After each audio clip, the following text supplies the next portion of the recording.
What is going on, everybody? This is Eric here with another Lost Production, and today we are going over how to stream with Elgato and OBS. So if you want to do stuff where you can pop stuff up on the screen, um, camera, video game, do all different kinds of stuff, then this will be that tutorial. Okay, so we're just going to go ahead and get started. First things first, uh, you need to plug in your Elgato and update it before even worry about OBS. The reason I have to have OBS open up right this moment is to use it as a webcam capture. All right, so here we are. It can't capture because I have OBS open, but normally your gameplay screen would be right here. So you plug it in, and first thing you want to do is, if you don't have your Elgato to automatic update when it first plugs in, you can go up here to this little exclamation point and you can click update and it'll update it. All right, second thing off, I start off in the advanced tab, and you can scroll this wheel, and like this will be your higher quality with whatever. But if your internet's not that good, you're going to want to put that down towards best performance so it's not eating up your internet. All right, so you're going to choose your decoder. You can use the software that's built into the Elgato, or I use my GeForce GT 730 for decoding. It's automatically encoder built in, but you can change into the software that's built in, or you can even use your processor. Now, I wouldn't use your processor because then you're just going to wear it out really quickly. Hotkeys I don't worry about on the Elgato. Updates, I make sure it's automatically checked for updates. Sharing, you can, I don't really worry too much about this tab, but I mean, you can click everything you want to share it on, any social media site. You can put it as you want to share it for 1080p on the iPad, and you can make sure all of it converts to MP4 file. If you're going to record on your Elgato, you're going to want to make sure this stuff right here is clicked, because otherwise it's going to go to separate files, and you don't want to have to sit there and try to splice it together. It won't be fun. Capturing, this just shows you where the library and all the files get everything else at. Now there's enable flashback recording. Flashback recording is where somebody comes into your stream, they can rewind it. I keep this unchecked, so you don't go on my stream and you can rewind anything. It helps later on down the road when for almost near time reaction. That's why when people come to my stream, they're like, oh, it's only a 3 to 5 second delay instead of a 15-20 second delay. So it really helps cut back on that. So that's a little insider tip right there to help get rid of that. All right, so the big thing is here, what you want to start with is your live streaming device here, your tab here. Now I got mine set at 7.5 megabytes per second. If you're, where you get this number from? All right, so this number we go to, say we just go to speed test, right? And just run a speed test. I use this company here, just speedtest.net, and it'll run a ping, and we'll run a test here. Now, since I'm recording and stuff, I probably won't get very good speeds. Plus, I got my Xbox on and several other things going on in the house. Of course, the son's home and using up that Netflix. But so don't worry about your download speed. Download speeds don't really matter. What's important here, especially for streamers, is your upload speed. And it looks like we're going to be running at about 11 here. So I keep mine at 7 because usually I'm anywhere from 11 to 16 to 17. So I don't stress out my internet. So I keep mine at 7. So all right, so I'm running at 11. So that's 11,000 kilobytes. So what you want to do, 750 runs at 1080p 60 frame rates a second, but you can run at 5 megabytes, and this is 1080p 30 frame rates a second. And sometimes if it's storming or something here and the internet's kind of wonky, but I still want to stream, I'll come in here and I'll change the megabytes per second prior to that. But I just keep mine at 750. unless otherwise needed to be changed. Game audio, some of the games are louder than other games. I keep this at an 11 or negative 11, and it seems like it's been doing all right. Now, as far as the kids and some of the kids on there, or some of the other adults that have louder microphones, that's just going to have to be turned down through the in the party. That can't. This is for game audio, which a lot of times the game audio is louder than me. That's why I keep mine also at a negative 11. Down here, you got your descriptions, your video tiles, and everything like that. All that's just fill out how you want to fill it out.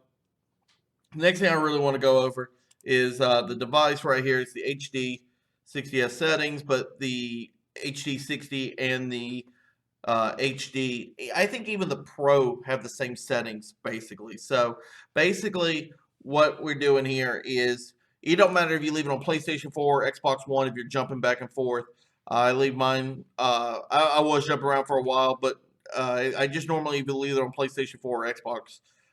It's not going to really matter. If you are using like Asteroids or something with a analog output, it's a cord that plugs in and lights up red at the other end. You're going to want to make sure that's on analog audio. If you're just running through a dongle headset that goes through the system and all that, then you're going to want to run HDMI. And separate, if you're going to run a separate microphone like a Yeti or something like that, that'll be over another thing. I don't have an actual microphone just set up to show y'all how that is set up. Profile, I just keep it at HD 1080 with the 60 frame rates, and I keep the quality up to best. But this really right here, the quality part on this part depends on your computer. If you're running an i5 with, 4 gigabytes of RAM, you might want to take that down a couple of ticks to right here in the middle between better and best. If you're running like an i3, you might want to be down in this area or whatever. It really depends on the computer specs. I'm running an i7 6700 with 12 gigabytes of RAM, so I go ahead and post that up. This says stretch standard definition output. I do that as well, and allows 60 video frames per second. Now, something else to help your stream from lagging and everything else. Oh, those other tabs, don't worry about those other tabs. I don't mess with any of that stuff, so don't even worry about that. A lot of times on here, there's this disable preview and enable preview. There's no reason for you to see the preview, so I keep my preview disabled, just so it's not sucking up more of my CPU and GPU, so I can output even more. All right, so that's basically it with the Elgato. Everything else is pretty much self-explanatory. If you're wanting a scene or something like that, you just hit this and you can actually add scenes or web page or videos if you're going to stream off of the Elgato. If you're not going to stream off the Elgato, don't worry about any of this. So basically that's all you need set up to move on to the next part. So next thing you're going to want to do is you're going to go to OBS and download the OBS in corresponds to what you need, whether it's Mac, Linux, or Windows. All right, so we're not going to go through all of that because I'm not going to insult your intelligence. So once you download OBS, before you run it, before you get into it, you're going to want to make sure your system is a 32-bit or a 64-bit operating system. So the way to find that out is go to System Info. I hit the T. So you're going to go to System Information. I'm not going to click on it because it's actually got information in there I don't want to share. But as soon as you click on it, you'll see OS, and it'll tell you if it's 32-bit Windows or if it's 64-bit Windows. And Mac runs something completely different. So once you figure out, it's like, okay, I'm running a OBS of my Windows is 64 bits. So you're going to go up here to your OBS Studio, drop that down, and you see it automatically downloads both. So you got your 32-bit and you got your 64-bit. So my system's a 64-bit. I go ahead and pin it to the taskbar and everything else like that, so there's no accidentally hitting 32-bit. Now, is your system going to crash and have blow up if you run the wrong studio? No, you might experience more crashes. You might experience a little bit more latency or lag issues, but it's not going to cause a whole lot of trouble. It's an easy fix. So here we are in OBS. Now, when you get yours is going to look like this. we're going to call it, actually, we'll just leave it to how to. So we're going to get rid of the display here. So when you get it, this is what you're looking at. You're like, holy crap, what is this? So basically, you'll already say scene here, and you can rename if you want. I'm just going to leave this one as how to. So the first thing you're going to want to do is set up your source so people can see your video game. So there is all kinds of options here. And basically, what you're wanting to hit is your video capture device. A lot of people either go to display capture or game capture. Game capture is if you're running off of Steam and you all of that. So, anyways, if you're running off an Elgato, you're going to want to go to video capture device.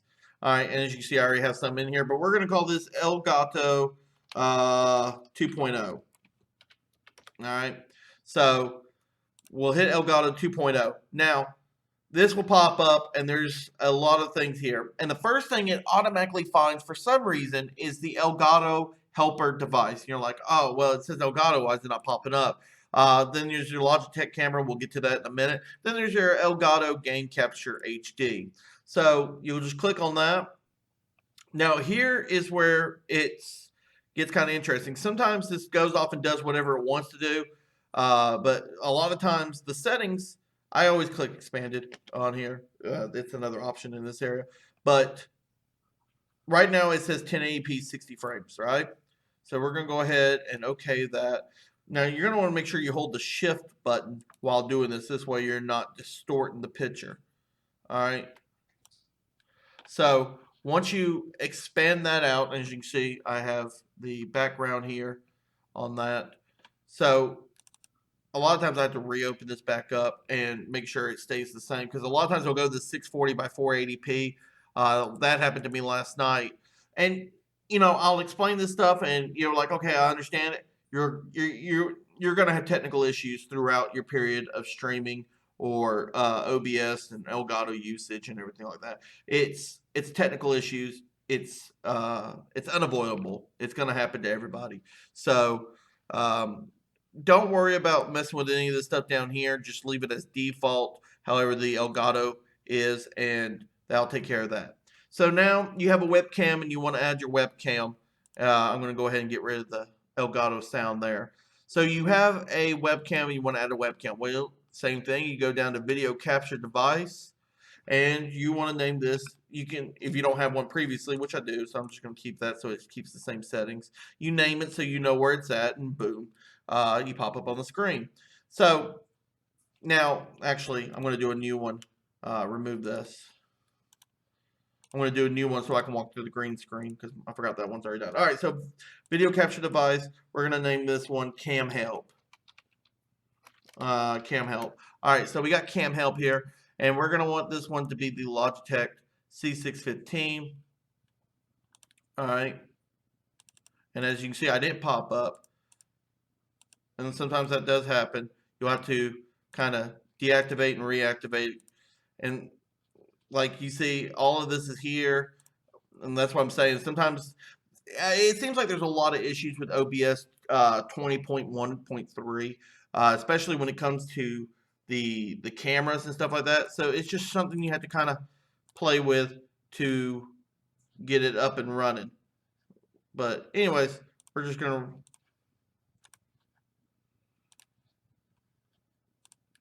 It has some issues.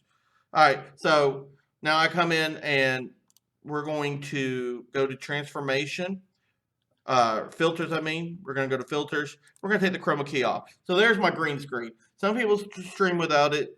I like having it on there. But the big thing with a chroma key is you're gonna want a lot of light. So I have this LED bulb constantly blinding me in the face. So sometimes you want to think about, is it worth it? Some people it is, some people it isn't. But we're going to hit this chroma key and you're like, oh, well, now I can barely see you.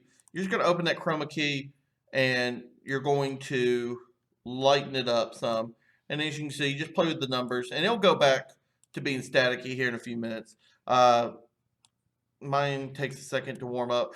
I don't have an actual official green screen. I made my own. It costs like $15. And there's other ways you can do it that'll cost less than that if you want to use construction paper. So lots of different ways. So basically now you got your game, you got your camera, and you're like, well, what else do I want? But like, well, I kind of want some random stuff to pop on the screen. Like, okay, so you want a PNG GIF. All right, well, you're gonna want to go to image for that. All right, and I'm just gonna use one that I already have set up, just so I'm not browsing through my files and finding it. So, see what I was talking about, how the camera. But anyways, and this is a cheaper camera too, so I'm sure with better quality cameras, it's less likely to do this. But anyways, so let's click on that GIF there, and as you can see, now it pops up on the screen. And it's just fun to have random stuff pop on the screen. Some people aren't want to do that. Some people don't want to sit here and mess with all that, which is fine. There's nothing wrong with that. Everybody, like I said, is different. And the way to fix that is just go up on the similarity, but stay low on the smoothness to help even some of that out. And I probably need more lighting in here. That's probably one of the other issues as well. But so you can add GIFs in here. Now sound, you're like, oh, I don't hear you. The game sounds because I got it muted. But now we can mute mic.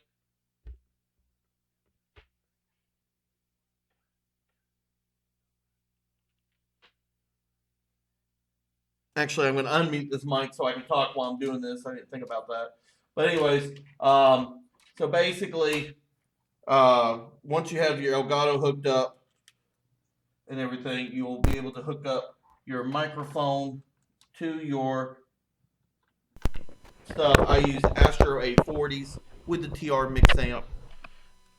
And there we go. Always make sure to unmute your other mic, otherwise you're going to have a severe echo. There's another device inside the Elgato I didn't even show you because there's an echo thing in there. And when you have your YouTube preview window up, make sure that's muted as well, or you're going to get a lot of echoes. So there's a chance for a lot of echoes, and as you can see, you can hear and everything like that. And you're like, oh, it kind of sounds a little loud. You can turn down the Elgato. I keep it about a 2.5. I keep it at about a 2.5. And then that way, you see how I get louder, but I'm not breaking into the red. I don't want to, destroy eardrums here. So yeah, that's about it on this end. But there's more to it. So now you want to. I'm going to add another scene here. And actually, I'm going to cancel this. And open this back up. Alright, so now we figured out how to add scenes. We figured out how to add the Elgato to the OBS. I couldn't think of the word. I don't know why. So now we are done with this. Yes, I'm sure I want to remove. Yes, I'm sure I want to remove. Goodbye. And then yes, I'm sure I want to remove.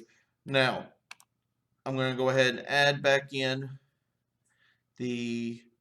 what you want to use if you want to catch your window. There's window capture, and then there is display capture.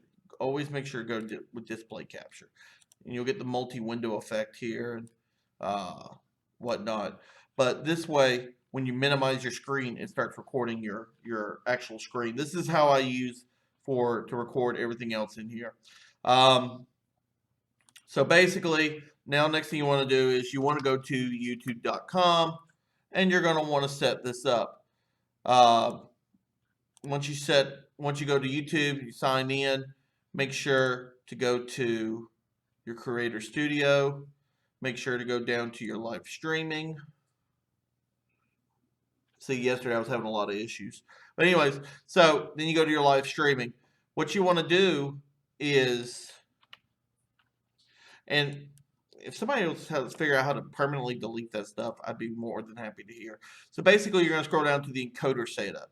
All right, don't worry about that server URL. This is that's a URL that you can pass around to things like that on a different private server. inaccurate. Don't worry about it. It's completely, don't worry about it. So basically, you're going to hit this reveal button and your stream key is going to pop up. You don't want to share that stream key with anybody. Otherwise, people can stream on your same channel without you knowing it. And that just wouldn't be good. So you'll hit the reveal, you'll hit that copy that stream key, and that's all you need from YouTube. So we're going to back out and go back into the OBS. Now we have our stream key saved. You're going to want to go into settings. All right, so in the general settings, you got your theme default. Some people like dark. Some people like this weird purple color thingy. That's new. That's on the theme. And then there's default, which is very white. I don't look at it enough, but while we're doing this, we'll do it in dark. Everything else, I don't mess with. Don't mess with any of this other snap sensitivity, system tray, any of that. I leave all of this at default. All right, so now one of the more important tabs is your stream. So you're going to want, if you open this up, they have all these different places you can stream onto. You're going to want the YouTube if you're trying to stream to YouTube. If not, you go to Twitch and you have to go get their coder key and all that stuff. But it's the same principle. It's really easy to get. You click here, you hit paste, you paste it, and there's your stream key. And this tells the system what server to stream on and all that stuff. So next, we're going to go to output. Now, some people tell you, oh, you're going to want to go to advanced. You're going to want to set this up. I keep mine at simple. It's just less numbers to deal with. The system does all the math. I don't have to worry about it. And I keep my video bitrate at 5,000. Because I keep my Elgato at 7 and this one at 5.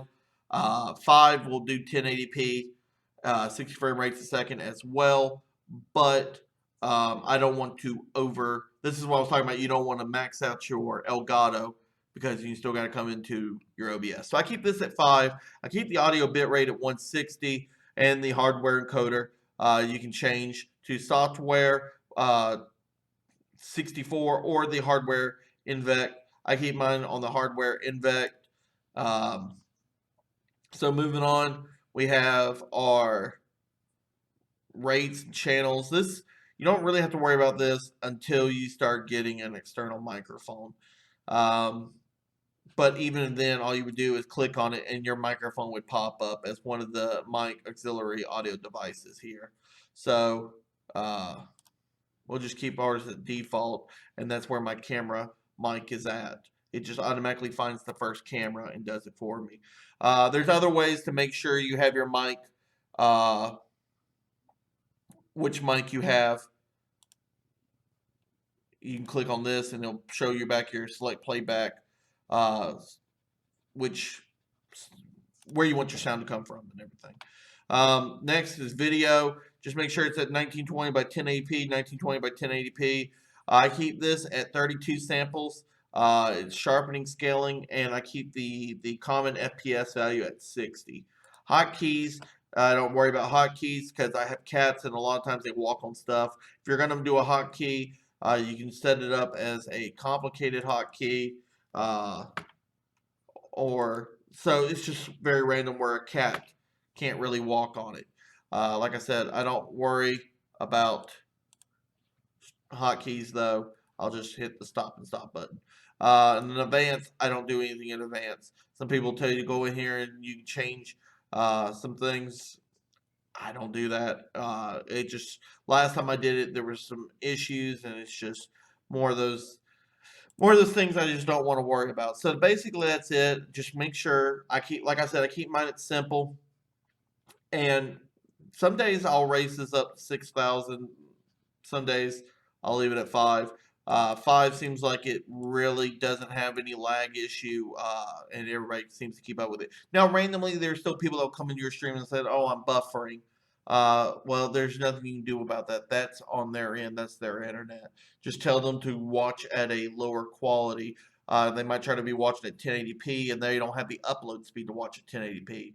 So tell them to take it down to 720. And a lot of times that fixes the issues. So it all depends on their upload speed. So I'm not going to save any of that because there's just no reason for it. So that is the tutorial for OBS and how to get your Elgato and everything looking like this. So, if there's any questions, feel free to ask them in the comment section. Of course, you can find me on Discord, Twitter, Instagram, Facebook.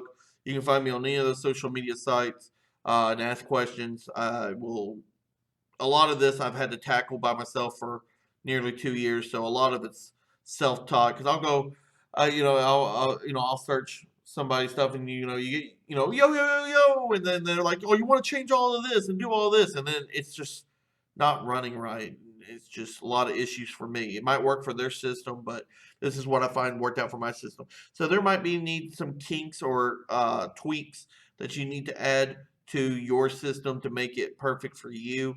But if you leave it on simple, it definitely deals with most of the issues. Unless some kind of audio file or video file, and you know a lot about setting all these settings and everything like that, I would just keep it on simple. Definitely makes it a lot easier. Now, somebody else asked me, how do I get like air sauce or like the event list and all of this on here? Well, basically the way you're going to want to do this, and we'll run over it real quick. You'll go since you have OBS and Elgato, you want to go to a place called Streamlabs, and I use several different things, but Streamlabs is the one I like the most. They're going to ask you to log in, which I'm always permanently logged in on this one usually. I just have to kind of tell it which Google account I want it to go to. So once it logs in, you'll go down to your widgets and get your alert box. So say you want your alert box, right? So I copy the widget URL. I'm not going to share the URL with anybody. But basically, I copy that URL. And this is for the dancing GUR. So you can go up and test it. Test subscriber. And GUR will come down and dance on the screen, and you'll get a little noise. You can change the noises and everything else within the settings down here. There's all kinds of different settings you can set up in here. But basically, the way to get that GUR or whatever dancing gift or picture or whatever you want popped up on your screen, you'll just hit this little check mark and you'll go to browser source. Now, anytime you use a URL, you're going to want browser source. Otherwise, it's just not going to work properly. So you'll hit browser source, and as you can see, I already have my alert box, my chat box, my donation ticker, my event list, my sub count. All of this, you'll click on it, and it'll open up a box, and it'll say obsproject.com because it's the first URL it goes to. You cancel that out, and you'll pop in your URL that you copied. Like I said, I'm not going to share the URL, and then once you share that URL, it's whatever. Once you put whatever URLs in there, not that one. Like the sub count, as you can see, my sub count, that's the URL. The donation ticker is a URL. The event list is a URL, and the alert box is a URL. And a lot of times that should be all you need, unless you want to add like the tip glass or something else here. There's a lot of stuff you can do in OBS. It seems like the more stuff you have in here, the likely it is to crash. Because I keep a lot of stuff in here randomly. It'll be like a like spike to help build up the likes on your stream, or just little funny things like pop up for the Fox, and then of course random gifts. I like having random stuff in my stream, but the less of this stuff you have, the less chance you have of OBS crashing. But high risk, high rewards, I guess. But anyways, so that's going to do it for the tutorial. That should cover anything. If you have any questions, be sure to hit me up on whether it be Discord or Instagram, Twitter, Facebook, or even here on YouTube. You can send comments and stuff through the enclosed private messaging that YouTube offers, or just if you can send me an email through the anotherlostproduction@gmail.com, and I will be sure to help out as much as I can, because I wish somebody was there to help me when I was doing all of this. So thank y'all so much. I hope this tutorial helped y'all. And I will catch y'all on the next how-to. I hope y'all have a wonderful day, a wonderful night, and Godspeed.